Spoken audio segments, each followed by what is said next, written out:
एक छोटे से गांव में, जहां चारों ओर हरियाली थी, एक 10 साल का लड़का आरव रहता था। उसकी हरी चमकदार आंखें और लंबे काले बाल थे। वह हमेशा चमकदार नीली टी शर्ट और डेनिम पैंट पहनता था। आरव बहुत जिज्ञासु और साहसी था। आरव को पुराने रहस्यों और कहानियों में बहुत दिलचस्पी थी।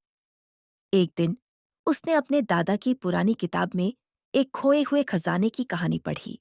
किताब में एक प्राचीन गुफा का जिक्र था, जहां खजाना छिपा हुआ था। आरव ने फैसला किया कि वह इस रहस्य को सुलझाएगा। आरव ने अपने दोस्तों को यह बात बताई, लेकिन सबने उसे मना किया। लेकिन आरव ने हिम्मत नहीं हारी और अकेले ही उस गुफा की तलाश में निकल पड़ा। घंटों जंगल में चलने के बाद आरव को एक पुरानी गुफा दिखाई दी। गुफा के अंदर घना अंधेरा था, लेकिन आरव ने बिना डरे अंदर कदम रखा। अंदर जाते ही आरव को अजीब आवाजें सुनाई देने लगीं, लेकिन उसने खुद को समझाया, डरना नहीं, बस ध्यान से आगे बढ़ना है। थोड़ा आगे बढ़ने पर आरव को एक पुराना ताला लगा हुआ संदूक मिला। ताले पर एक पहेली लिखी थी। आरव ने ध्यान से पहेली को पढ़ा और सोच विचार के बाद सही उत्तर दिया।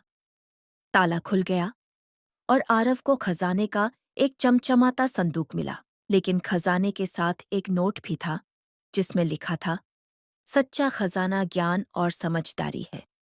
इसे सही तरीके से इस्तेमाल करना सीखो। आरव समझ गया कि असली खजाना केवल धन नहीं, बल्कि ज्ञान और समझदारी भी है। वह खजाने का सही उपयोग करने का वादा करके खुशी खुशी घर लौट आया। गांव वापस लौटने पर आरव ने सभी को अपनी कहानी सुनाई और समझदारी से खजाने का उपयोग करने का निर्णय लिया। गांव वापस लौटने पर आरव ने सभी को अपनी कहानी सुनाई और समझदारी से खजाने का उपयोग करने का निर्णय लिया।